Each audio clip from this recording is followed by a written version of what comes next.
Buster Keaton wasn't just loved by millions of people all over the world for his incredible films, but also by those who worked alongside him in the industry. In the video you're about to watch, Buster takes on some of the most daring stunts you could imagine. He jumps across gaps, catches moving trams, and even risks his life in dangerous scenes, never once using a stunt double. It's said that not only did Buster survive these stunts, but he also changed the very nature of cinema forever. His influence reached from Inception to Spider-Man, Mad Max, and even to action legends like Jean-Claude Van Damme and Jackie Chan. But before he became a pioneer in filmmaking, Buster's journey began in a way that many of the greatest entertainers have, by enduring tough challenges. In fact, Buster himself once shared that growing up, his father was very strict, and sometimes his harsh discipline even led to Buster's parents being arrested for alleged mistreatment. He recalled that at a young age, he had to prove to the police that he wasn't harmed during the performances, showing them that he had no bruises or injuries. The early years vaudeville prodigy Joseph Frank Keaton VI, better known to the world as Buster Keaton, entered the stage of life on the 4th of October, 1895 in the unassuming town of Piqua, Kansas. The occasion? A brief stopover on his parents' relentless vaudeville tour. Show business wasn't just in his blood, it was his destiny. His father, Joe Keaton, and mother, Myra, were seasoned performers who lived and breathed the theatrical life, so it was only natural that their youngest would follow suit. According to family law, Buster's nickname was gifted by none other than the legendary escapologist Harry Houdini. After witnessing the young boy take a nasty tumble, only to spring back up unscathed, Houdini allegedly remarked, "That was a real Buster." The name stuck, and so did Buster's uncanny ability to withstand the kind of physical antics that would leave others bruised and battered. By the tender age of 3, Buster wasn't just tagging along with his parents, he was center stage in their act, The Three Keatons. Audiences were astounded by the pint-sized performer who was unceremoniously tossed, flipped, and dragged across the stage in daring slapstick routines. Buster's ability to take a fall without injury, combined with his signature deadpan expression, made him the undeniable star of the show. Not everyone found it amusing, however. Critics and child welfare advocates raised eyebrows at the rough treatment Buster endured, questioning whether such stunts were suitable for a child. Yet Buster thrived amidst the chaos, developing an extraordinary physical agility and a razor-sharp sense of comedic timing. These early years, as grueling as they might seem, were an invaluable training ground, shaping the genius that would later redefine visual comedy. For Buster Keaton, the vaudeville stage wasn't just where it all began, it was where he learned to turn the ordinary into the extraordinary, paving the way for a career that would leave an indelible mark on cinema history. Transition to film, the Arbuckle years. When Buster was 21, his father's alcoholism put a strain on the family act. That's when Buster made the brave decision to leave the stage and move into movies. It was here that he began to truly showcase his comedic genius through stunts. In 1917, at the age of 21, Buster Keaton's life took a dramatic and defining turn when he crossed paths with Roscoe "Fatty" Arbuckle, one of the most celebrated figures in silent film comedy. Arbuckle, recognizing Keaton's natural talent and comedic flair, invited him to join his production unit at Comique Studios. It was here that Keaton made his film debut in The Butcher Boy, 1917, a short film that immediately revealed his extraordinary knack for physical comedy and his inventive use of everyday props. The transition from stage to screen was seamless for Keaton. Working alongside Arbuckle, he was enthralled by the endless creative possibilities that filmmaking offered. The medium allowed for intricate gags and precise comedic timing that could be refined through editing, a level of control he hadn't experienced in vaudeville. Over the next few years, Keaton appeared in a string of successful short films, including The Garage, 1919, and Backstage, 1919. These weren't mere acting gigs, Keaton immersed himself in every aspect of the production process. From camera angles to editing techniques, he absorbed the technical intricacies of filmmaking, skills that would become invaluable as he ventured into solo work. However, his collaboration with Arbuckle wasn't without its challenges. In the early 1920s, Arbuckle's career was overshadowed by scandal, a stark reminder of the fragility of fame in Hollywood. While Keaton himself emerged unscathed, the experience underscored the volatile nature of the industry he was now a part of. By 1920, Buster Keaton was ready to step out of Arbuckle's shadow and take complete control of his artistic destiny. Establishing Buster Keaton Productions marked the start of what would become the most creatively fulfilling period of his career. Finally free to chart his own path, Keaton began crafting a series of short films that showcased his unique comedic genius. Titles like 1 Week, 1920, The Scarecrow, 1920, and Cops, 1922, not only entertained audiences but also cemented his reputation as a master of visual storytelling and slapstick humor. Keaton's work was defined by its meticulous attention to detail and an unrelenting commitment to realism. He was a true perfectionist, often performing his own stunts, no matter how dangerous. In The Electric House, 1922, he navigated a series of complex, automated contraptions, risking serious injury for the sake of the perfect gag. His fearless dedication to his craft resulted in films that were as thrilling as they were hilarious, earning him a place among the greats of silent cinema. This period was more than just a golden era for Keaton, it was a masterclass in innovation and creativity. With full control over his work, he not only pushed the boundaries of comedy but also elevated filmmaking itself, leaving a legacy that continues to inspire storytellers to this day. Silent film masterpieces. The 1920s marked the pinnacle of Buster Keaton's illustrious career, a period during which he produced some of the most celebrated films in cinema history. His feature-length works from this era are hailed as timeless classics, revered for their technical innovation, daring stunts, and comedic brilliance. Sherlock Jr., 1924. In this trailblazing film, Keaton portrayed a humble projectionist who dreams himself into the world of a movie. The film's groundbreaking special effects were nothing short of revolutionary, with sequences that saw Keaton seamlessly transitioning between scenes in ways that astonished audiences. This clever blending of fantasy and reality not only showcased Keaton's boundless creativity but also solidified his reputation as a technical innovator. The General, 1926. Widely regarded as one of the greatest films ever made, The General blended comedy, drama, and action against the backdrop of the American Civil War.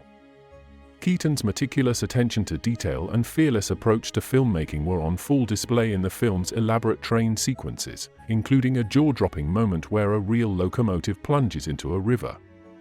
This stunt, one of the most expensive in silent film history, remains a testament to Keaton's commitment to authenticity and spectacle. Steamboat Bill, Jr., 1928. This film featured one of Keaton's most iconic and heart-stopping stunts, a collapsing building facade that narrowly misses him, with only an open window saving him from certain doom. The precision required for this scene was staggering, with mere inches separating triumph from disaster. Today, this stunt stands as a defining image of Keaton's career and a symbol of his fearless dedication to his craft. During this golden era, Keaton worked with a close-knit team of collaborators, including cinematographer Elgin Leslie and gag writer Clyde Bruckman. Together, they created a body of work that not only entertained audiences but also pushed the boundaries of what silent film could achieve. Keaton's films from this period continue to inspire generations of filmmakers, proving that true artistry transcends time. The decline, the MGM years. As the 1920s drew to a close, seismic changes in the film industry threatened Keaton's creative independence. The advent of synchronized sound revolutionized Hollywood, and Keaton's independent production company struggled to adapt to the rapidly shifting landscape. In 1928, he made a fateful decision to sign with Metro-Goldwyn-Mayer, MGM, a move he would later describe as the greatest mistake of his career. Under MGM's rigid studio system, Keaton lost the creative freedom that had defined his earlier successes. The studio's interference diluted his unique comedic style, resulting in formulaic films that lacked the spark of his independent productions. Frustrated and disheartened, Keaton faced not only professional challenges but also personal ones, including a painful divorce and a battle with alcoholism. By the 1930s, Keaton's once brilliant star had dimmed. He found himself relegated to low-budget shorts and behind-the-scenes work as a gag writer for other comedians. Although his days as a leading man seemed to be over, his influence on the industry endured, even as he navigated the most difficult chapter of his career. Keaton's decline during this period serves as a poignant reminder of the often precarious nature of stardom, but his legacy remained unshaken, a testament to the extraordinary heights he had once reached. Resurgence and recognition. Despite the setbacks of the 1930s, Buster Keaton's talent and enduring legacy proved impossible to suppress. By the 1940s and 1950s, he began to experience a remarkable career resurgence. His distinct comedic brilliance found new life in cameo roles and guest appearances. Notably, he appeared in Sunset Boulevard, 1950, where his silent, poignant performance was a subtle nod to his own legacy and charmed audiences on television programs like The Ed Sullivan Show. As a new generation of audiences and critics rediscovered his work, Keaton's contributions to the art of cinema were finally given their due. Film scholars celebrated his innovative storytelling and groundbreaking stunts, recognizing him as one of the silent era's greatest visionaries. In his later years, Keaton was showered with accolades that cemented his place in cinematic history. Among these was an Honorary Academy Award in 1959, a heartfelt tribute to his pioneering role in shaping the film industry. Keaton graciously accepted the recognition with his signature humility and dry wit, endearing him further to fans and peers alike. He also participated in retrospectives and documentaries, reflecting on his extraordinary career with warmth and humor. Through these appearances, Keaton not only recounted his journey but also inspired a deeper appreciation for the artistry of silent film, ensuring his timeless legacy continued to resonate with audiences around the world. The stunt that ended Buster Keaton's career. One of Buster's most famous films, The 3 Ages, featured a stunt where he jumped through a window. The jump didn't quite go as planned, but instead of cutting the scene, he improvised by adding an awning below the window. The result was a gag that played out perfectly. This ability to think on his feet was part of what made him so special. He wasn't just performing stunts, he was inventing new ways to do them. One of his most famous gags involved falling out of houses, and houses falling onto him. In fact, Buster was known for reusing this gag, once even ensuring the window frame was just the right size to fit him perfectly. The weight of the house was an astonishing 3,000 pounds, and Buster admitted that had it fallen the wrong way, it could have killed him. But he didn't back down. This kind of fearlessness led to many legendary moments, including the creation of a rotating set technique, which wasn't widely used until much later in films like Inception. But Buster Keaton was ahead of his time. He not only used the camera as a tool for jokes, but he also made cinema itself part of the joke. One associate once remembered how Keaton was always playing pranks off screen as well, joking around with the cast and crew between takes. Another innovation was a technique called undercranking, where Buster filmed at a slower frame rate and played it back faster.